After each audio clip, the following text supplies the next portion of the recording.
अस्सलाम वालेकुम नाज़रीन, प्रोग्राम ओपिनियन में अली काजी में भलीकार आया यासिर अहमद हमको स्टूडियो में ज्वाइन करता सीनियर तज्ज़ियाकार Ali Kazi sahab. Welcome Ali sahab. Thank you Yasir. Ali sahab, chief minister Jam Kamal sahab तव्हां चयो त अगरि अब्दुल कुद्दूस चवे थो वञण लाइ त पोइ जाम कमाल साहब खे वञिणो पवंदो।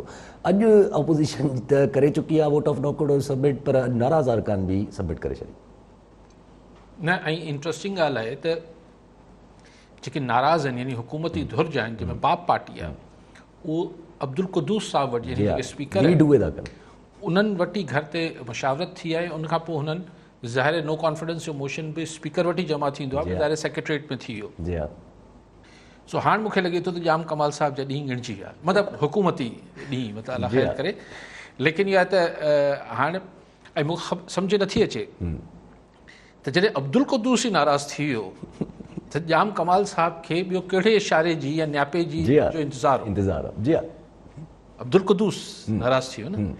सो ॻाल्हि इहा आहे त पंहिंजा वज़ीर बि नाराज़ थी विया, सभु थी वियो। मुंहिंजे ख़्याल लास्ट मिनट जी कोशिशूं कयूं हूंदियूं जाम कमाल साहब, ऐं हाणे ही पहिरीं शायदि अपोज़िशन वारनि 16 खनि पहिरीं सहियूं करे, अपोज़िशन जो शायदि हुते अंग आहे MPS जो 23, उन मां 16 पहिरीं साइन करे ॾिनी आहे नो कॉन्फिडेंस अदम एतमाद जी तहरीक। अॼु 14 जेके आहिनि, ही जेके ख़ुदि हुकूमती धुर जा 14 नाराज़ मेंबर आहिनि, जेके शायदि 16 आहिनि पर 14 जेको आहे साइन करे ॾेई छॾी। सो कुल 30 MPS अपोज़िशन ही गॾाइजे त 30 MPS त साइन करे छॾी आहे त बाबा हू त CM साहब जी खे फारिग चाहिनि था। सो कुल आहिनि शायदि 65 MPS बलूचिस्तान असेंबली में। हाणे 65 मां 30 त लिखी ॾेई चुका आहिनि, बाक़ी घणा खपंदा? 65 जो अधु घणो थींदो? 2.5 सो 2 MPS ॿिया खपनि, उहे ज़ाहिर आहिनि, उहे त अपोज़िशन जा आहिनि। सो ज़ाहिरी तरह जाम साहब का जाना ठहर गया। हाणे ॾिसूं त पाण इस्तीफ़ा ॾेई हलियो वञे थो या लास्ट मिनट कोशिशि कंदो त जेके बि पोयां खां चई रहिया आहिनि अब्दुल कुद्दूस साहब खे या जेको बि थी रहियो आहे पोयां खां मनूवरिंग, उनखे रोके सघिजे। लेकिन इंट्रस्टिंग ॻाल्हि जी आउं हमेशह ई चवां, मतिलबु 2-टे दफ़ा चई चुको आहियां त हिन महिल जॾहिं चोतरफ़ पाकिस्तान में हिकिड़ो आवाज़ गूंजे पियो ऐं हर को चए पियो त बाबा अफ़गान सिचुएशन ही आहे, फलाण आहे, ऐं हिन महिल मुल्क में पॉलिटिकल स्टेबिलिटी जी ज़रूरत आहे ऐं कंटिन्यूटी जी ॻाल्हि थिए पई, त हर जाइ ते ॻाल्हि थिए पई त भई कंटिन्यूटी रहे, छाकाणि त बॉर्डर हिन में। ऐं अॼु शेख रशीद चयो त 5-6 जेके ईंदड़ 3-4 महीना आहिनि पाकिस्तान लाइ हसास तरीन हिस्ट्री तारीख़ में हसास तरीन महीना असीं लंघी रहिया आहियूं। उन महिल बाप पार्टी छो पंहिंजो चीफ मिनिस्टर हटाइण पई चाहे? अहिड़ो कहिड़ो मामिलो थी वियो आहे? ऐं बलूचिस्तान उहे बि अगरि उहे ॾिठो वञे, उहे त पाकिस्तान जो हिसो आहे, लेकिन ऑफकोर्स मिले थो अफ़गानिस्तान वारे पासे खां बि। त हिन महिल बलूचिस्तान जी हुकूमत चेंज करण जी जॾहिं चोतरफ़ पराॾो आहे त मुल्क हसास हुन मां दौर मां गुज़रे पियो, कंटिन्यूटी जी ज़रूरत आहे, तसलसल जी ज़रूरत आहे, सियासी इस्तेहकाम जी ज़रूरत आहे, भाईचारे ऐं भाईपी जी ज़रूरत आहे, उन महिल बलूचिस्तान हुकूमत खे फारिग कयो पियो वञे, त पोइ मूंखे ईअं महसूसु थिए थो त पोइ हिन जा जेके शॉक्स आहिनि इहे इस्लामाबाद में बि ईंदा। अच्छा, पोइ इनखे शेख रशीद साहब चवनि पिया त असां पॉलिसी स्टेटमेंट त नथा ॾेई सघूं, पर तलक़ात बहितर आहिनि, ठीकु आहे। ॾिसो, ॻाल्हि इहा आहे त टेक्निकली बलूचिस्तान में PTI जी हुकूमत न आहे, टेक्निकली बलूचिस्तान में बाप पार्टी आहे। PTI हुनजो इत्तेहादियो जेको यारमंद रिन साहब अॻु में ई नाराज़ आहे। सो ईअं न आहे त PTI जी हुकूमत बलूचिस्तान मां हटी रही आहे, पर बाप पार्टी आहे। ऐं हिन महिल छो ज़रूरत महसूस पई थिए? अहिड़ो छा आहे जेको जाम कमाल न पियो करे सघे, को ॿियो अची करे वठो? सो ही त फ़ुर्सत जे ॾींहंनि जा कमु हूंदा आहिनि। ऐं बहरहाल हिकिड़े सिटिंग चीफ मिनिस्टर खे हटाइण लाइ हिकिड़ो थोड़ी मेहनत, थोड़ो होमवर्क, थोड़ो टाइम त ॾियणो पए थो न। सो हिन महिल इहो जेको फ़ुर्सत जे ॾींहंनि जा कम आहिनि, हिन महिल मसरूफ़ियत जे ॾींहंनि में छो कया पिया वञनि? PTI जे हवाले सां, फेडरल गवर्नमेंट जे हवाले सां जेको तव्हां ज़िक्र कयो पिया, उहो त शेख रशीद इमरान ख़ान या फेडरल गवर्नमेंट जे हवाले सां चयो त सिविल मिलिट्री तालुकात में सभु ठीकु आहे। हाणे शेख रशीद इहो एतिरो बि चई सघे पियो, पर शेख साहब इहो चवण जी ज़रूरत महसूस छो कई त पॉलिसी स्टेटमेंट फवाद चौधरी देंगे। जी हाँ, जी हाँ। ऐसे पॉलिसी स्टेटमेंट का क्या मतलब है? जी हाँ, जी हाँ। कोई ऐसी बात है क्या? कोई अहिड़ी ॻाल्हि आहे छा त कोई सिविल मिलिट्री रिलेशनशिप जे हवाले सां कोई ॻाल्हि त आहे कोन न। बकौल शेख रशीद सभु मामला ठीकु आहिनि त पाणे चई करे ॻाल्हि ख़तमु करे छॾिया। इहो छो शेख रशीद ज़रूरी महसूस कयो त हू चए त हिन मामले ते पॉलिसी स्टेटमेंट फवाद चौधरी ॾींदो? छा मतिलबु आहे? जी हाँ। कुझु अञा स्टेटमेंट अचिणो आहे छा? अच्छा, पोइ पाणे चई त ही जेके ट्रांसफर पोस्टिंग्स आहिनि ही रूटीन जो मामिलो आहे, हिन में ईअं अफ़वाहूं उॾामंदियूं आहिनि। कहिड़ी अफ़वाहूं? जी हाँ, एग्जैक्टली। असां त को अफ़वाह न ॿुधी आहे। ऐं ज़ाहिर ही is referring towards the recent important transfer posting and appointments in the military establishment. So छो शेख साहब एतिरी अॼु कची ॻाल्हि करे वियो आहे? जी हाँ। ॿई ॻाल्हियूं कचियूं आहिनि। जी हाँ। ही सियासी तरह पुख़्ती ॻाल्हियूं न आहिनि। एग्जैक्टली। जी हाँ। एज़ अ जर्नलिस्ट पाण हिन खे हिन मां हिन खे निचोड़े बि सघूं पिया, पर पाण नथा निचोड़ियूं। पाण सिर्फ़ु हैरान थी सघूं था त भई civil military relationship Sheikh Rashid sahab चए थो ठीकु आहिनि, पर पॉलिसी स्टेटमेंट फवाद चौधरी ॾींदो? उहो ॾींदो। छो? या डिफेंस मिनिस्टर ॾींदो। ऐं इहो बहस किथां अची वियो आहे? ऐं इहो चवण त रूटीन जो मैटर आहे ट्रांसफर पोस्टिंग्स, ऐं उन में अफ़वाह हमेशह उॾामंदा आहिनि। कहिड़ा अफ़वाह? कहिड़ा अफ़वाह उॾियारिया आहिनि? सोशल मीडिया ते हलिया आहिनि त मूंखे त ख़बर न आहे। जी हाँ। मूं त न ॿुधाइनि। जी हाँ। तव्हां ॿुधाइनि? ठीकु आहे सर। ऐं सभु अगरि जे इहो हमेशह जीअं तव्हां हमेशह इहा बि ॻाल्हि कंदा आहियो त जाम कमाल साहब हाणे बलोचिस्तान या कहिड़े बि सूबे मां अगरि डिस्टर्बेंस क्रिएट थिए त ऑटोमेटिकली उहा हिकिड़ो ॼण रिपल इफेक्ट छॾींदी आहे जेका असरात वञी पहुचाईंदी आहे मथे। त माना डिसंबर ताईं PDM बि चवे थी असां जलसा जुलूस कंदासीं, असां मार्च बि कंदासीं, PDM जी बि ॻाल्हियूं अचनि थियूं पियूं, PDM इहो बि चयो त फ्रेश इलेक्शन ज़रूरी आहिनि। इहे डिमांड्स वरी उथी आयूं आहिनि ऐं होॾां वरी इहे शइ थिए थी। ॾिसो PDM लॉन्ग मार्च त हाणे ॾिसूं कनि था या नथा कनि, कनि था या नथा कनि। ॾुखियो लॻे थो मूंखे लॉन्ग मार्च, लेकिन फ्रेश इलेक्शन्स जी ॻाल्हि कंदा रहनि था। फ्रेश इलेक्शन्स कहिड़ी बेसिस ते छो थी वेंदा? अगरि मथे इमरान ख़ान साहब जा सगारनि क़ुवतनि सां मामला ठीकु आहिनि, पाड़े में अॻवान सिचुएशन लॻी पई आहे, हिन महिल मिड टर्म इलेक्शन्स छो थींदा पाकिस्तान में? ऐं PDM अहिड़ो छा करे वठंदी? एग्जैक्टली। अञा ताईं कुझु करे, हा कुझु करे वञे त पाण बि सोचींदासीं त हा थी सघनि था। फ़िलहाल त PDM कुझु लेकिन तव्हां कॉलर सरफराज हुसैन लगारी हैदराबाद मां। जी लगारी साहब, छा चवणु चाहींदा? अस्सलाम वालेकुम अस्सलाम। वालेकुम सलाम। ऐं मुंहिंजो साईं सवाल इहो आहे त जेको अॼु जीअं शेख रशीद साहब चयो आहे त जेको ही गवर्नमेंट जेका आहे असां इमरान ख़ान 5 साल सीनियर माना सीनो ठोके माना या माना बंदूकी सां कढंदी, जॾहिं त कल्ह शेख रशीद साहब पंहिंजे हिकिड़ी मीडिया टॉक में चयो त हू पाण हाणे रिटायर थियण पियो वञे सियासत तां। त इहा हिकिड़ी त इहा ॻाल्हि त जॾहिं हू कल्ह हुन ॻाल्हि इहा कई पिया। ऐं जॾहिं बॉडी लैंग्वेज ॾिसूं पिया हाणे थोरी मिनिस्टर्स जी बि उहा माना थोरी जीअं ज़ाहिरी ॻाल्हि हिकिड़ो अवामी प्रेशर आहे, तमामु घणी महांगाई, बदहाली, माण्हू ॾाढा परेशान आहिनि। हिन गवर्नमेंट 3 साल त कढिया आहिनि, पर हाणे 2 साल जेके ईंदड़ आहिनि या 1.5 साल या पोणा 2 साल जेके आहिनि, इहे जेके त केतिरा ॾुखिया हूंदा।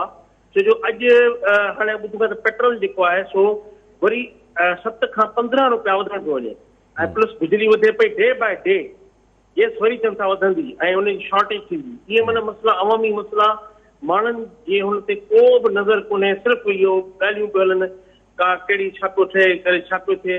पर माण्हू ॾाढा परेशान आहिनि। ऐं गवर्नमेंट हीअ जेका चवनि था 5 साल इमरान ख़ान साहब कढंदो, उहो कहिड़े हुन बेसिस ते कढंदो?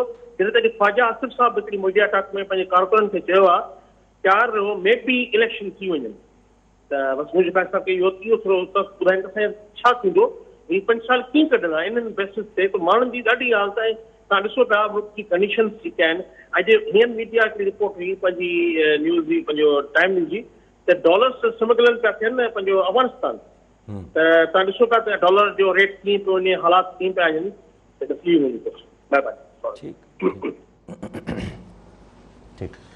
सही, बिल्कुलु थियण लाइ त कुझु बि थी सघे थो मुल्क में, पर ॻाल्हि इहा आहे त PDM चए थी त मिड टर्म इलेक्शन्स थियणु घुरिजनि। त ॻाल्हि इहे हितां असां कई पे लॻाई साहिब जो फ़ोन खां पहिरीं त PDM ते अहिड़ो को माहौल न पई जोड़े फ़िलहालु माहौल पाण ई जुड़ी वञे मिसाल उनजो असांजे मुल्क में छा सबबु हुजनि था हुनजो असांजे मुल्क में सबबु हुजनि था त जेको 99% थींदा रहिया आहिनि माज़ी में अमेरिका बहादुर जो बि वॾो रोल हूंदो हाणे ईअं न आहे त ख़तमु थी वियो आहे उहो थोरो आहे पर हाणे वधीक इहो आहे त पिंडी ऐं इस्लामाबाद अगरि हिकु पेज ते आहिनि त ठीकु आहे बाक़ी पोइ मामला हलंदा रहंदा आहिनि लेकिन ॻाल्हि इहा आहे त अगरि हीअ सॼी जेका महांगाई जे तूफ़ान आहे ऐं जेको अफ़गानिस्तान जे हवाले सां अमेरिका बहादुर जे असां ते ॾमर आहे ऐं हुन में साम्हूं बि ॾिसो न फेस त पाकिस्तान जो प्राइम मिनिस्टर आहे न पोइ भले पोयां केरु बि फ़ैसिला करे पियो फॉरेन पॉलिसी जा ऐं इमरान ख़ान साहिब जी जेका अमेरिका लाइ ॿोली आहे त हीअ सभु शयूं जॾहिं गॾाइजनि थियूं त असांजे मुल्क में ख़ासि तरह थर्ड वर्ल्ड कंट्रीज़ में फ़ैसिला पहिरीं थींदा आहिनि त हीअ थियणु घुरिजे जी हा पोइ हुनजो कारण बाद में ठाहिबो आहे जी हा त भई यासिर खे हितां हटाइणो त आहे इहो त फ़ैसिलो थी वियो जी हा हाणे अचो त को बहानो कहिड़ो ॻोल्हियूं जी हा कि यासिर खे हटायूं जी हा पोइ यासिर जे ख़िलाफ़ु तहरीक बि हली सघे थी यासिर जे ख़िलाफ़ु कुझु ॿियो बि थी सघे थो को डिस्क्वालिफिकेशन बि थी सघे थी अंदरां पार्टी जे अंदरां बग़ावत बि थी सघे थी सभु कुझु थी सघे थो जी हा त पहिरीं टारगेट तय कबो आहे सो अगरि त हिते इहो टारगेट तय थी वियो जे जाम कमाल खे हटाइणो आहे त पोइ हटाइणो आहे त इनहाउस थी वञे थो किसो ईअं अगरि टारगेट थी वञे थो त भई हाणे हीउ सॼो जेको जो मुल्क जी मैशियत आहे जेको वॾे वॾो हींअर असांजे मुल्क खे चैलेंज आहे उहो असांजी मैशियत आहे त अगरि इहो तय थी वञे थो त हाणे जेको IMF जा पेट्रोल वधाइण हीअ सभु कमु इमरान ख़ान करे छॾिया न हाणे घटाए छॾियो जी हा काफ़ी थी वियो एतिरी इन्वेस्टमेंट इन प्रोडक्ट में थी हिन हासिलु कयोसीं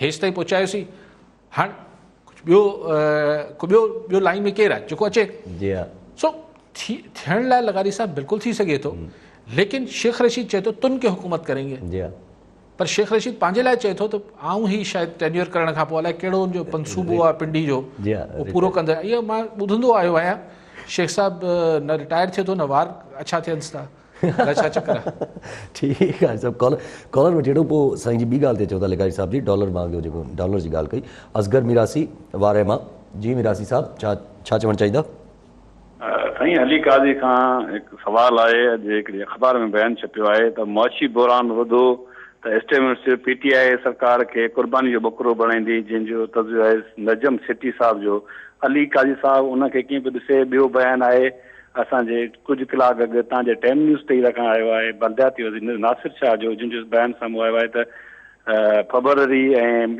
मार्च विच में बलदियाती इलेक्शन कराए सघूं था छा वाकई जेको नासिर शाह जो बयानु आहे त उन में सदाकत आहे या अली काज़ी साहिब उनखे बयानु खे नासिर शाह जे बयानु खे कीअं बि ॾिसे हिकिड़ा ॿ सुवाल आहिनि अली साहिब खां इहे सुवाल आहिनि भई ठीकु आहे अज़र साहिब जेका पहिरीं ॻाल्हि कई मां जो पहिरियां लिगारी साहिब जेका डॉलर जी डॉलर वारी ॻाल्हि त आम थी पई अॼु FIA ते मूं टाइम न्यूज़ ते मूं बि ॾिठो त को हितां अफ़गानिस्तान गुलशन इक़बाल में को मनी चेंजर हुआ उहो अफ़गानिस्तान मोकिले इहो जेको पाकिस्तान में डॉलर वधियो आहे हिन जो ॿिया सबब त आहिनि हिकिड़ो सबबु इहो बि आहे त हितां जेको मतिलबु लीगल त ठीकु आहे पर इलीगल जेको डॉलर हितां पाकिस्तान जो वञे छाकाणि हाणे अफ़गानिस्तान में डॉलर ई कोन्हे ऐं हुनजो बिजली बंदि थिए पई सभु कुझु थिए पियो अफ़गानिस्तान सां त ॾुखियो दौरु वापसि पथर जे दौर में वञण वारी सूरत हाल थी वई आहे अफ़गानिस्तान जी त साईं चयो त साईं मुआशी बहरान जी ॻाल्हि कई त मुआशी बहरान इमरान ख़ान खे क़ुर्बानी हा नजम सेठी जो साईं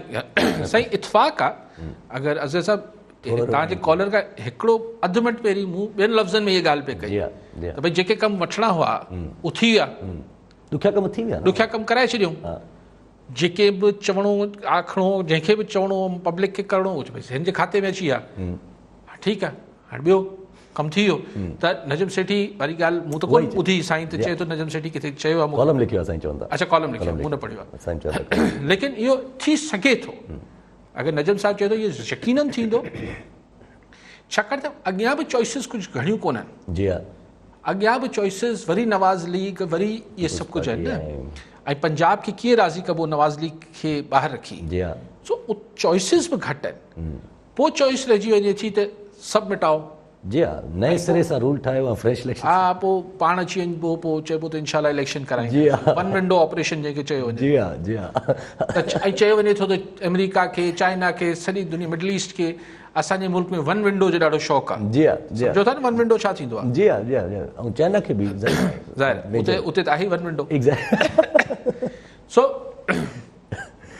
लेकिन मूंखे ख़बर न आहे नजम साहिबु छा लिखियो आहे, पर मुंहिंजो पॉइंट आहे त चॉइसिस एतिरियूं घणियूं कोन आहिनि। त ख़ान साहिबु वञे त पोइ केरु अचे? एग्ज़ैक्टली। पोइ हाणे इन ई पार्लियामेंट मां को उहो हिकिड़ी वरी अलॻि बहस आहे, उहो स्पेकुलेशन जे दायरे में अची वेंदी आहे, उते नथो वञा। ॿी ॻाल्हि साईं कई त फेबरवरी ऐं मार्च में बल्दियाती इलेक्शन जेको उहो त सिंध गवर्नमेंट हाणे चोथों दफ़ो चयो, नासिर शाह साहिब बि चयो आहे, मुर्तज़ा वहाब बि चयो आहे। सिंध गवर्नमेंट जो ही हिकिड़ो हाणे पॉलिसी स्टेटमेंट आहे, कैबिनेट जो बि कैबिनेट शायदि तय कयल आहे त अगरि इलेक्शन कमीशन ज़ोर विझंदी त सिंध गवर्नमेंट तयारु आहे फेबरवरी मार्च में इलेक्शन कराइण लाइ। सो हिन में हाणे सरकार जो मौक़ुफ़ आहे, ऐं पर आउं त सम्झां थो त जल्दी कराइणु खपे इलेक्शन्स, छाकाणि त को रीज़न न आहे पीपल्स पार्टी वटि लोकल बॉडीज़ न कराइण जो। हुननि जे पंहिंजे सियासी इंट्रस्ट में बि त आहे कि हू लोकल बॉडीज़ इलेक्शन कराइनि।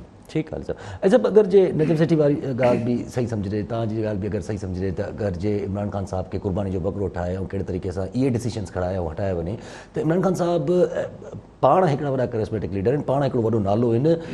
वाई वुड ही एक्सेप्ट हिज पॉलिटिकल डेथ एॾो ईज़ीली? नहीं, क्वेश्चन इज़ के एक्सेप्ट करण या न करण त तव्हांजे मुंहिंजे वसी ॻाल्हि नथी हुजे न। यासिर साहिबु जॾहिं फ़ैसिलो अची वञे थो, छा नवाज़ शरीफ़ दिल्लीअ क़बूल कयो त हुनखे जॾहिं हटायो वियो? जी हा, वोट को अञा ताईं जेका मोहतरमा शहीद हेतिरी वॾी पॉलिटिशियन छा हुनखे हटायो वियो त हुनखे दिल्लीअ क़बूल कयो? दिल्लीअ त केरु क़बूल नथो करे, बट जाम कमाल छा दिल्लीअ क़बूल अञा नथो छॾे? जी हा।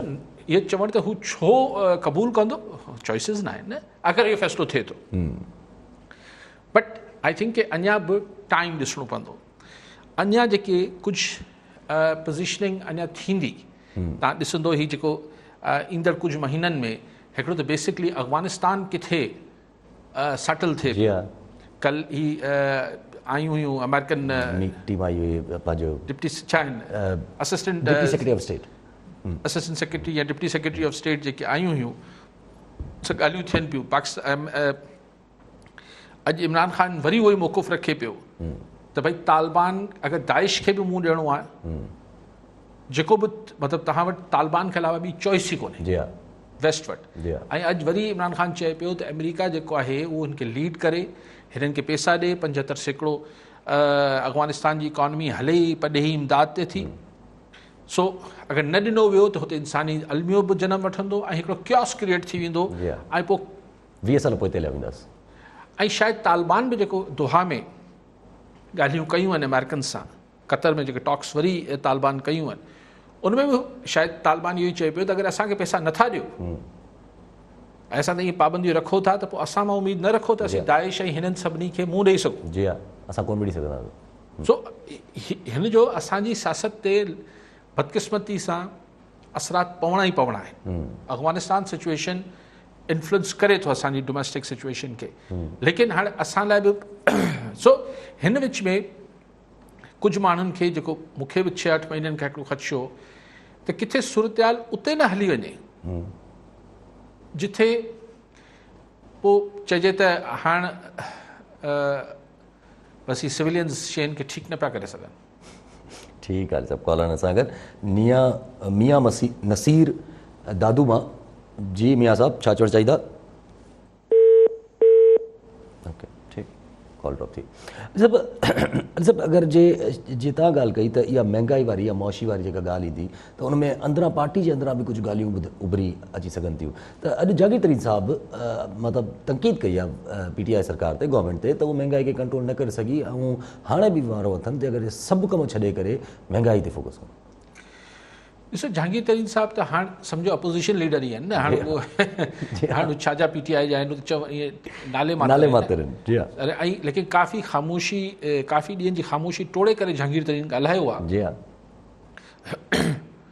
कीअं कोशिशि करे ठीकु करे वठनि, मूंखे सम्झ नथी अचे न ॻाल्हि।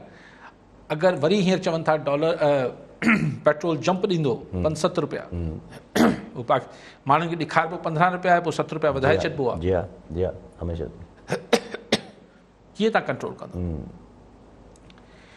ऐं ॻाल्हि इहा आहे त तव्हांजी जेका हेठि डिस्ट्रिक्ट मैनेजमेंट्स बि आहिनि सॼे मुल्क जो, हुननि जी बि कैपेसिटी न रही आहे। हुननि खे उन्हनि ते बि एतिरा तजुर्बा थी विया आहिनि, मुशर्रफ साहब जे ज़माने खां वठी लोकल बॉडी, पोइ DCO, पोइ फलाणो, पोइ मजिस्ट्रियल पावर्स न आहिनि। त हिकिड़ो DC या असिस्टेंट कमिश्नर बि, ऐं हाणे जेके नवां हिन दौर में जेके आफ्टर मुशर्रफ ही जेके DMG ग्रुप या DMG ग्रुप चवां पियो, ही जेको डिस्ट्रिक्ट मैनेजमेंट जे ऑफिसर्स जा पावर्स कटेल थिया आहिनि, इन खां पोइ हू बि चवनि था भई असीं कीअं छा कयूं। जी हा, हिकिड़ो DC चए थो त मां हिकिड़े दुकानदार खे छा बंदि करे सघां थो छा? सो हिकिड़ी हथरादू महांगाई बि आहे, पाण हुन खां इनकार त नथा करे सघूं। जी हा, हिकिड़ी महांगाई त ऑफकोर्स आहे, जेको पेट्रोल वधे पियो या इलेक्ट्रिसिटी वधे पई, तव्हांजी कॉस्ट ऑफ प्रोडक्शन वधे पई, उहो त आहे, ऐं तव्हांजो डॉलर वधे पियो, उहो त महांगाई आहे ई आहे, उनजा त असरात आहिनि ई आहिनि। लेकिन हिकिड़ी महांगाई ॿी बि आहे जेका माण्हू विच में एक्सप्लॉइट कनि पिया, ऐं उन ते छाकाणि त हिकु वर्किंग असांजी को एतिरी सुठी वर्किंग रिलेशनशिप प्रोविंस ऐं वफ़ाक़ जे विच में कोन्हे, प्रोविंशियल हुकूमतूं बि एतिरी इफेक्टिवली हुनखे कंट्रोल न पई करे, त उहो बि हिकिड़ो फैक्टर आहे। ठीकु आहे। अच्छा, हिकिड़ो लेकिन आख़िर हिन जो सियासी मलबो जंहिंखे चइबो आहे, हीउ जेको सॼो महांगाई जो आहे, हिन जो मलबो कंहिं ते किरंदो? जी हा, ज़ाहिर इमरान ख़ान हुकूमत ते किरंदो न। हाणे हुनजो ॿ सूरतूं आहिनि, या त हुनखे टेन्योर पूरो थियण खां पहिरीं हुन ते मलबो किरी पए, या इलेक्शन दौरान। लेकिन ॻाल्हि इहा आहे त आउं वरी उहो सुवालु उथारे पियो त अगरि इमरान ख़ान साहिब खे हीउ मलबो किराए हिन जे मथां इल्ज़ाम हणी, पोइ छा आहे, पोइ कंहिंखे आणींदा? जी हा, इहो वॾो क्वेश्चन मार्क बरक़रार आहे। इन खां पोइ असल सुवाल ई तां उभिरे थो पियो त जॾहिं जीअं तव्हां हमेशह चवंदा, जॾहिं को ऑप्शन न हुजे त पोइ ज़ाहिर ऑप्शन पाण रहिजी वञे। ऐं हा, ऐं ॿी ॻाल्हि इहा आहे त जेको अञा 2022 में इम्पोर्टेंट पोज़ीशन्स ते वरी मुक़ररियूं ऐं हीअ थियणियूं आहिनि, उहा केमिस्ट्री बि कीअं जुड़े थी। जी हा, असांजे मुल्क में यासिर साहिब केरु मञे न मञे, ऐं बार बार चवां थो, फ़र्द मैटर कनि था। जी हा, इदारा अहम हुजनि था, लेकिन फ़र्द डेफिनेटली मैटर कनि था हर लिहाज़ खां। सो उहो बि अञा ॾिसणो आहे। अच्छा, हिकिड़ो ईअं सवाल अचे पियो त जीअं साईं बि सवाल कयो लिगाड़ी साहिब त जेका न्यूज़ ॾिठीसि त डॉलर्स जेके आहिनि उहे अफ़गानिस्तान था वञनि, त हिकिड़ो माना ईअं ज़हन डॉलर्स के मतिलबु अगरि जे छुपी करे या लिकी करे अफ़गानिस्तान वञनि था पिया, त रीज़न छा थो थी सघे? अफ़गानिस्तान में न का अहिड़ी को इन्वेस्टमेंट अपॉर्चुनिटीज़ हुजनि, या को अपीज़मेंट आहे, माना का जीअं चइजे त असांखे हेल्प करणी आहे, हेल्प कंहिंजी करणी आहे? डॉलर्स पोइ डायरेक्ट एड छो नथो वञे? डॉलर्स ईअं लिकी करे छो था वञनि? असीं किथां डॉलर एड ॾींदासीं? असीं पाण दुनिया खां घुरूं पिया एड यार, कमाल था कयो। लेकिन मुंहिंजो सुवालु हिन खां डिफरेंट आहे, वॾो आहे। मुंहिंजो सुवालु इहो आहे, मूं अॼु बि कंहिंसां ॻाल्हायो पिए, मुंहिंजो इमरान ख़ान साहिबु चए पियो, असांजी हुकूमत चए पई त बाबा अधु आबादी जेका आहे अफ़गानिस्तान जी गुरबत जी लीक खां हेठि रहे थी, अगरि तव्हां पॾेही जेको डॉलर आहिनि, पॾेही इमदाद अफ़गानिस्तान खे न ॾिनी, जंहिंजी इकॉनमी मईशत हले ई पॾेही इमदाद ते थी, 75% बकौल इमरान ख़ान साहिब जे, त हू हले ई थी पॾेही इमदाद ते अफ़गानिस्तान जी मईशत, त अमेरिका वारो करे, वेस्ट वारो करे, जल्दी कयो, पैसा ॾियो। हाणे इशारो छा आहे त हू $8 बिलियन जेके अमेरिकन्स फ्रीज़ कया आहिनि तालिबान काबुल हुकूमत जा, अमेरिका त वधि में उहो रिलीज़ करे छॾींदो न। जी हा, ठीकु आहे। अच्छा, उनजे एवज़ छा पिया ऑफर कनि दुनिया वेस्ट खे ऐं अमेरिका खे, असां वारा या सॼी दुनिया, त साईं तालिबान दाइश खे कंट्रोल कंदो, ही कंदो, हू कंदो, मुस्तहकम थींदा। दाइश खां वेहण लाइ वाहिद हल आहे, ही आहे। हाणे इहो सेल पियो थिए, त इन करे $8 बिलियन ॾेई छॾियो। ठीकु थियो, इहो हिकिड़ी ॻाल्हि पाण खे सम्झ अचे थी। सभिनी जो ज़ोर हिन ते आहे। मूं इहा ॻाल्हि पे कई, मूं चयो यार मूंखे ॿी ॻाल्हि नथी सम्झ अचे, हलो अमेरिका त न पियो करे या कंदो, कहिड़ी टर्म्स ते कंदो, उहो ठीकु आहे, पर चाइना जेको चए थो त भई सीपैक जेको आहे ऐं जेको one belt one road initiative जेको आहे, उहो अफ़गानिस्तान खां सवा अधूरो आहे। जी हा हुतां जेको पाणी वारो रूट आहे उन ते ऑस्ट्रेलिया खे बि उहो सबमरीन्स ॾिए पियो अमेरिका, ऐं हुते सोढ़ो करे पियो चाइना खे। सो हुनजो बि ऑल्टरनेट हू ही ठाहे पियो त रोड जे ज़रिए पंहिंजी मूवमेंट कंदो चाइना। त भला $8 बिलियन चाइना लाइ कहिड़ी वॾी ॻाल्हि आहे? जी हा चाइना छो नथो पैसा ॾेई छॾे? अच्छा, सिर्फ़ु चाइना छो, रशिया जेको आहे एग्जैक्टली उनखे बि आहे त हिते को मतिलबु इंतिहा पसंदी वारी वरी ही दाइश, ऐं छाकाणि हुनखे चेचनिया सुझे थो त वरी उज़्बेक ऐं हीउ सॼो जेको बेल्ट आहे वञी चेचन सां वञी मिले थो, जेको मुस्लिम हू आहे, त हू बि चाहे थो, ऐं हुनखे बि ही रोड सूट करे थो। सो भला अफ़गानिस्तान खे डॉलर खपे न, अमेरिका जो डॉलर त डॉलर आहे। जी हा उहो चाइना ऐं रशिया छो नथा ॾियनि जी अफ़गानिस्तान? हा मासूमाणो सवाल आहे या थोरो को आहे वज़न आहे मुंहिंजी ॻाल्हि? अमेरिका खे त करणु खपे, जी हा हलो नथो करे, उनखे त हिते ओचितो अमेरिका खे वॾो दर्द आहे त अफ़गान औरतुनि खे क्रिकेट नथा खेॾणु ॾियनि, हलो ठीकु थी वियो। चाइना ऐं जिन्हनि जो अॼु में हुनमें इंट्रस्ट आहे उहे नथा हुजनि फिलहाल। उहो छो नथा विझनि? जी हा उहे फिलहाल नथा हुजनि। अच्छा इहे जो इहे अगरि जेका तव्हां पहिरियों बि ॻाल्हि कई त तालिबान जी जेका कल्ह मुलाक़ात बि थी डिप्टी सेक्रेटरी ऑफ स्टेट सां, पाकिस्तान एडवोकेट करे थो तालिबान खे हिकिड़े क़िस्म जो इंडोर्स करण लाइ त तालिबान खे तव्हां फंड ॾियो, एड ॾियो, हुनखे इंडोर्स कयो हुनखे, ऐं उनखे उनजे ज़रिए ई दाइश सां विड़ो, हिकिड़े क़िस्म जेको प्राइम मिनिस्टर साहिबु चवनि था त अगरि अमेरिका इहो करे थो छॾे, फॉर इंस्टेंस अमेरिका जेको आहे उहो डायरेक्ट लिंकेज में अची थो वञे तालिबान सां गॾु, त पोइ पाकिस्तान जो रोल छा रहिजी थो वञे? ॾिसो ॻाल्हि ख़ैर पाकिस्तान जो रोल रहंदो न, लेकिन सवाल इहो न आहे, सवाल इहो त अमेरिका छो कंदो? मुल्कनि जा इंट्रस्ट हुजनि था न, हीअ त जमहूरियत ऐं औरतुनि जी हक़, इहे त सभु किसा आहिनि न। जी हा जी हा जी हा ॻाल्हि अच्छी ॾाढी थी वई, एतिरो सम्झूं था। ठीकु आहे, अमेरिका छो चाहींदो त काबुल जेको आहे मुस्तहकम थिए? हू छो चाहींदो त हिते बिल्कुलु सुकून हुजे, त जीअं भले ई सी पैक ऐं चाइना जो रोड वारो मनसूबो इहो भले सुकून सां हले? जी हा छो? कर्ज़नि जे ज़रिए। अच्छा चलो हू हिनखे बिगाड़ न बि पैदा करे, पर में ठाहिण लाइ हू छो मदद करे? घणी रकात जो सवाब पियो थिए। ये इंसानी हक़ूक़ ऐं वक़ूक़ ठीकु आहे। सो ॻाल्हि इहा आहे त बक़ौल शख़्स त हिकिड़ो कंट्रोल्ड क्योस चाहींदो अमेरिका, त इहो एतिरो क्योस न, एतिरो बहरान अफ़गानिस्तान में न चाहींदो जो वरी को अमेरिका या हुनजी सिक्योरिटी लाइ इशू थी वञे अफ़गानिस्तान। लेकिन अगरि अफ़गानिस्तान में थोरो घणो हले पियो हुलो हंगामो त अमेरिका खे कहिड़ो एतिरो? जी हा अगरि हिते हिकिड़ो सवाल अचे थो त अगरि अमेरिका केओस चाहे थो ऐं केओस रहणु खपे अफ़गानिस्तान में, त पाकिस्तान में उनजा असरात त पोइ जेका असां ॻाल्हि कयूं था पिया उहा त मूंखे ईअं एब्सोल्यूट स्टेटमेंट नथो ॾियां त अमेरिका चाहे थो। जी हा हिकिड़ो मुंहिंजो सवाल कयो त हू छो चाहींदो त केओस ख़तमु थी वञे? एग्ज़ैक्टली, हुन वटि इहो ऑप्शन बहितर इहो ई आहे त हू त रहणु खपे न, केओस हुनजे लाइ त बहितर इहो ई आहे। न आउं नथो चाहियां अमेरिका जो, इहो तव्हां चओ पिया।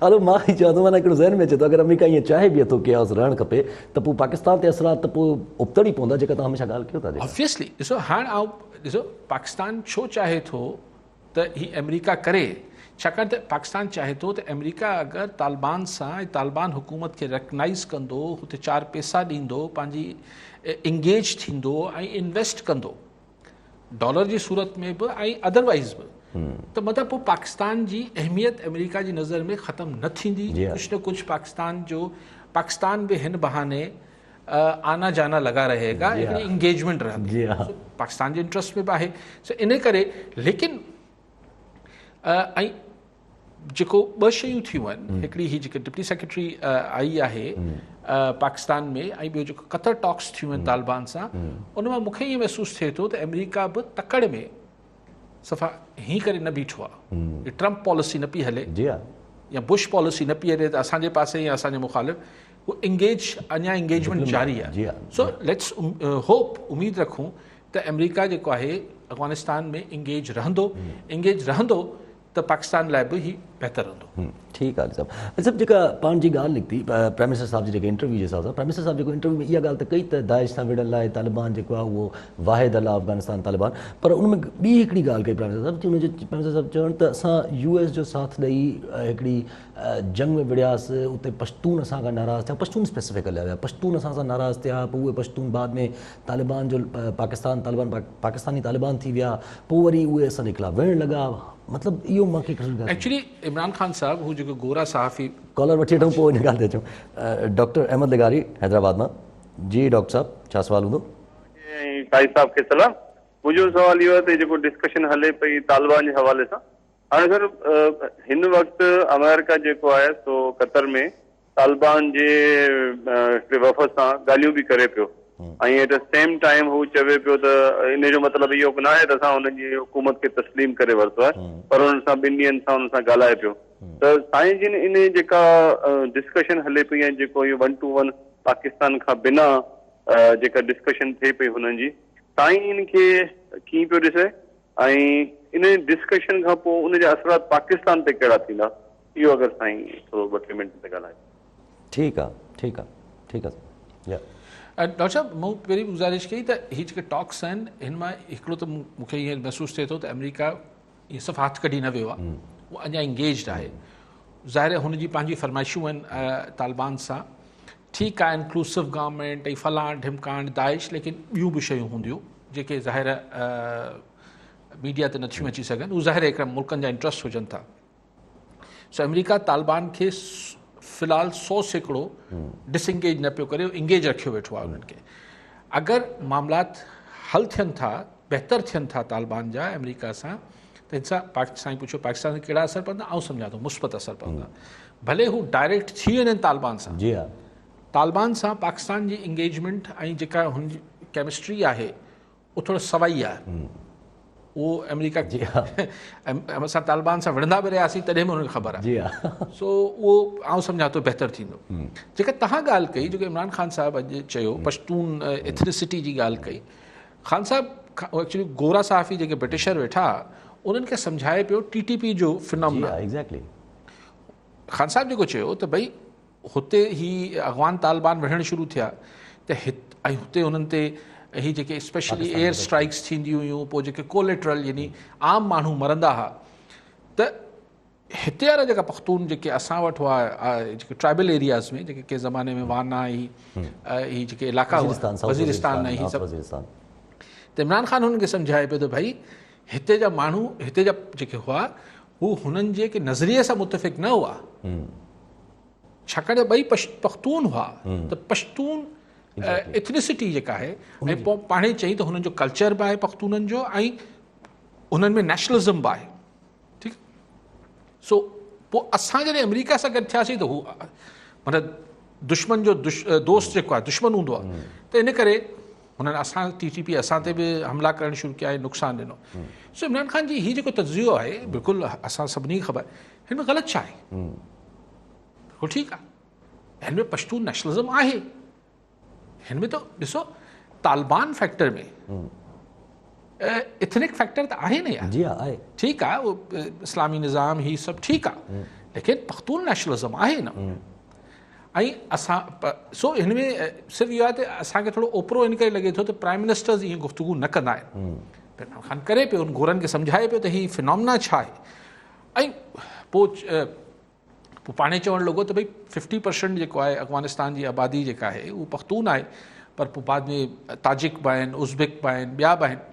त असां कोशिशि कयां पियो त सभु, लेकिन हिकिड़ी ॻाल्हि इमरान ख़ान ॿुधाई वाक़ई में, त तालिबान चवनि था त जेके पोइ हुकूमत जा जो हिसो रहिया आहिनि, असीं हुननि खे पंहिंजी हुकूमत न शामिलु कंदासीं, माना अब्दुल्ला या हिन टाइप जा माण्हू जेके आहिनि। ठीकु आहे, लेकिन अगरि उज़्बेक्स ताजिक्स ही सभु अफ़गान तालिबान पाण सां गवर्नमेंट में शामिलु करे वठंदा, आउं सम्झां त हीअ सभु बहाना अथव। असल इशूज़ ही न आहिनि। जी हा, असल इशू वरी चाइना अमेरिका आहे। जी हा। अली साहब, पर पोइ अगरि हिकिड़ो माना हिकु सवाल हुयो त अगरि प्राइम मिनिस्टर साहब नेशनलाइज़ेशन ते रेबल जेके नेशनलिज़म ते जेके रेबल थिया उहे माफ़ी आहे, त पोइ तव्हां जीअं सवाल उथाईंदा पोइ नेशनलिज़म ते जेके बि रेबल थियल आहिनि सभिनि खे माफ़ी अचे? यार इहो त हिकिड़ी उसूली गवर्नमेंट जी स्टेट पॉलिसी आहे, ऐं बिल्कुलु तव्हां सां इतफ़ाक़ थो कयां त अगरि चओ था त दहशतगर्दी कंहिं बि नाले में थी, चाहे क़ौमपरस्ती जे नाले में थी, चाहे मज़हब जे नाले ते थी, चाहे कहिड़े बि नाले ते थी, अगरि तव्हां चओ था त अॼु हथियार फिटा कयो, असां तव्हां सां ॻाल्हाइण लाइ तयारु आहियूं, त पोइ सिर्फ़ु पख़्तूननि लाइ न हुजणु खपे, बलोचनि लाइ बि हुजणु खपे, सभिनी लाइ हुजणु खपे। सभिनी लाइ हुजणु खपे, जेको हमेशह ईअं ई थींदो आहे। उनजे हिसाब सां मां हिकु माना ही सुवालु अचे पियो ज़हन में त प्राइम मिनिस्टर साहब अॼु शौकत तरीन साहब पाकिस्तान जी जेका हिन वक़्तु सिचुएशन आहे, इन्वायरमेंट पंहिंजे असां इकोनॉमिकल सिचुएशन जेका असांजी आहे, जंहिंजे करे चयो थो वञे त इमरान सरकार खे या इमरान ख़ान साहब खे जेको आहे उहो मतिलबु क़ुर्बानी जो बकरो थियणो पए, त उहो चवनि था त इहे जेके असांजी जेका हिन वक़्तु सूरत हाल आहे इहा ॿिनि अफ़गान वॉर्स जे करे आहे जेके असां माज़ी में विड़िया आहियूं। सही, शौकत तरीन साहब माइशियात मुंहिंजो को सब्जेक्ट त न आहे, पर शौकत तरीन साहब सही बि चवनि पिया ऐं ग़लति बि चवनि पिया। सही इन करे चवनि पिया त ज़ाहिर आहे जॾहिं तव्हां प्रॉक्सी वॉर में विड़ो था या वॉर जे नतीजे में तव्हांखे वॉर ऑन टेरर पंहिंजी अंदरि मिलिट्री सॼी ऑपरेशन्स कयो था, त इहे बिना पैसनि जा त कोन था थियनि ऐं तव्हांजी इकॉनमी मुतासिर थिए थी। मतिलबु सिर्फ़ु क्रिकेट टीमूं त कोन थियूं भॼी वञनि, तव्हांजा सीड़पकार बि भॼी वञनि था। लेकिन ग़लति इन करे चवां थो त इहे जंगियूं विढ़ण लाइ असांखे अमेरिका खां जेतिरा पैसा वठणु खपनि ऐं असांखे पंहिंजा जेके डेट्स जेके कर्ज़ हुआ जेतिरा उहो राइट ऑफ कराइणु खपनि, असां जेतिरी सुठी डिप्लोमेसी ऐं जेतिरी सुठी असांखे डील्स वठणु खपनि, पर ॿिन्ही मौक़नि ते ज़ियाउलक हो या मुशर्रफ हो, ॿई डिक्टेटर हुआ, सो उहो डील्स न वठी सघा अमेरिका खां, इहो लेजिटिमेसी वठी विया न, लेजिटिमेसी वरिती आहे, पर मुल्क जी मईशत खे त नुक़सानु थी वियो। जी एग्जैक्टली, ठीकु आहे सभु। कॉलर सां गॾु मीर ख़ादिम रज़ा टालपुर पीरगोट मां। जी टालपुर साहब, छा चवणु चाहींदा? अस्सलाम वालेकुम। वालेकुम अस्सलाम। साईं अर्ज़ु इहो आहे त इहे हाणे डिस्कस में इहो ॿुधो पियो मां साईं जो पंहिंजो कायल साहिब जन जो, त पंहिंजो असां हुन खां अमरीका खां न वठी सघियासीं। त हाणे ॾिसो जेसिताईं डिक्टेटर हुया असां हिन वक़्तु IMF असां ते पंहिंजो वरी टैक्सिस मारण जो इरादो कयो आहे, 300 अरब रुपया चवनि था त वरी नओं टैक्स हणो त पोइ असां तव्हां वरी ॻाल्हियूं कयूं जेको आहे लोन जी किस्त ॾियण लाइ। हाणे इहो लोन ऐं IMF कॾहिं आयो साईं? पहिरें दौर में 88 में आयो, वरी 4 खां 8 ताईं 2004 खां 2008 ताईं असां IMF खां बचियल हुयासीं। 88 खां वठी 4 ताईं इहे लोन हलंदा रहिया, इहो मसइला हलंदा रहिया IMF जा। वरी 4 खां 8 ताईं असांजो बचाव रहियो, वरी 8 में जीअं ई पीपल्स पार्टी, माना पहिरियों बि 88 वारो दौर पीपल्स पार्टी जो, 8 वारो दौर बि पीपल्स पार्टी जो, IMF शुरू थी, असां माण्हू खे धुमण में बदंदा, इहा ई जमहूरियत वई जेको आहे डिक्टेटरनि जे दौर में असां इन खां परे रहियासीं। अमरीका बहादुर जो असां हमेशह गुलामी कई आहे साईं, असां हुन सां कीअं ॻाल्हाए सघूं था? हींअर तव्हां ॾिसो त असांजा जेके हुकुमरान अचनि पिया, नवाज़ शरीफ़ अचे पियो त 17 पर्चियूं खणी पियो वञे, हिकिड़ी पर्ची मां बि न पियो कढी सघे, त उहो अमरीका सां छा ॻाल्हाए सघे, की बरतानिया सां छा ॻाल्हाए सघे? उन सां त ॻाल्हाए ई कोन था सघनि। हे जेको आहे हाणे कम अज़ कम एतिरो थियो आहे त इमरान ख़ान ॻाल्हाए था थो, ज़बान त ॾिनी अथई पाकिस्तानी माण्हुनि जी, अवाम जी ॻाल्हि त करे थो सही, पाड़े जी ॻाल्हि करे थो, बैकफुट ते आणे छॾियो अथई अमेरिकन खे बि त साईं चवां भारत वारनि खे बि। मां कायल साहिब खे इहो ई चवंदुसि त साईं असांखे कम अज़ कम लीडर अहिड़ो त मिलियो जेको असांजी त ॻाल्हि करे थो, असांजा जज़्बात त हुते पहुचनि था पिया किथे किथे। बाक़ी इहे अड़ांगियूं त पयूं हलंदियूं, IMF जा झेड़ा ऐं साईं कर्ज़नि जा मथे ते सूर आहिनि, त ज़ाहिर आहे असां महांगाई त ॾिसंदासीं। हाणे त वापसि करिणो आहे न साईं कर्ज़। ठीकु आहे टालपुर साहब। टालपुर साहब, जेको आख़िर में तव्हां ॻाल्हि कई, इहे त तव्हांजा जज़्बात आहिनि, बिल्कुलु तव्हां रखो इहे जज़्बात, त तव्हां इमरान ख़ान तव्हांजा जज़्बात अमेरिका खे ॿुधाए पियो ऐं बैकफुट ते अमेरिका खे विझी छॾियो आहे। अच्छा, तव्हांजो रायो आहे, ऐं एतिराम कयां थो। बाक़ी जेके पहिरियूं 2 ॻाल्हियूं तव्हां पहिरीं ॻाल्हि कई, एतिरा मूंखे साल यादि कोन्हे त IMF 2008 में पहिरियों दफ़ो आई या 2008 में त रिसेशन खां पोइ 2007 में वॾो रिसेशन आयो सॼी दुनिया में, त ज़ाहिर आहे हुन त। सो साईं चवणु चाहे पियो त डिक्टेटर्स जे दौर में IMF नथी अचे। सही, डिक्टेटर्स जे दौर में ॻाल्हि इहा आहे त तव्हां वटि डॉलर उअं ई आयो पिए न। जी हा, डॉलर तव्हांखे जंग विढ़ण लाइ ज़ियाउलक जे ज़माने में बि आयो पिए ऐं मुशर्रफ ज़माने में बि आयो पिए, ऐं पोइ जीअं हुननि लेकिन ॻाल्हि त इहा थींदी आहे त उनजो जेको आफ्टर इफेक्ट्स हुजनि था, मईशत हिकु अहिड़ी शइ न आहे जेको अॼु तव्हां हिकिड़ी ग़लति फ़ैसिलो कयो था त अॼु ई हुनजो नुक़सानु पहुची वञे थो तव्हांखे, ऐं मुल्कनि में थींदो ईअं ई आहे। ॻाल्हि इहा आहे त ईस्ट पाकिस्तान टुटो त अची यहिया ख़ान जे दौर में, जी हा, ठीकु आहे, इलेक्शन खां पोइ 71 में, पर जेको अयूब ख़ान एरा हो, छा बंगालियुनि खे हुन हद ताईं वञण लाइ जेके 1 यूनिट ऐं पैरिटी ऐं हीअ सॼा ड्रामा थिया हुआ, त त शयूं जॾहिं तव्हां कुझु करियो था त ज़रूरी न आहे तव्हांखे उन ई वक़्तु हुनजो नतीजो बि मिली वञे, उनजा असरात बाद में अचनि जी था हाँ, जी हाँ। ऐं मईशत जा असरात बि ईअं ई बाद में अचनि था। बाक़ी जेका तव्हां हू ॻाल्हि कयो था इहो तव्हां चओ बिल्कुलु जमहूरी हक़ जी जी अच्छा उहा ई ॻाल्हि थी वेंदी माना इमदाद त अगरि जे उन टाइम ते इमदाद अचे पियो डॉलर्स त अचनि पिया न। अगरि ॻाल्हि इहा आहे त महांगाई वधे पई, ही सभु शयूं थियनि पियूं, जेके कुझु थिए पियो, IMF ज़ाहिर IMF ही जेकी शर्त रखे पियो, अगरि हींअर असांजे अमेरिका सां तालुकात ठीकु हुजनि हा त इहो ई IMF अहिड़ा शर्त न रखे हा। जी हा सो मतिलबु अमेरिका सां सुठा तालुकात हुजनि हा त सऊदी बि तव्हांखे तेल थोरो मुफ़्त में ॾियण या करे वञे हा। सो इहे सभु शयूं डायरेक्टली इनडायरेक्ट इम्पैक्ट विझनि थियूं। पर अगरि ही सभु शयूं तव्हां चओ था इहो त ख़ैर जहिड़ी ॻाल्हि आहे, घटि में घटि को माण्हू ॻाल्हाए पियो, सुठी ॻाल्हि आहे, ठीकु आहे सोचे सघिजे थो। ठीकु आहे हरी साहब वरी मां कोशिशि त कयां थो त ईअं सोचां। वरी महिरबानी हरी साहब नाज़रीन अॼु जे प्रोग्राम जो वक़्तु पूरो थियो, वरी मिलंदासीं ईंदड़ प्रोग्राम में। दुआ में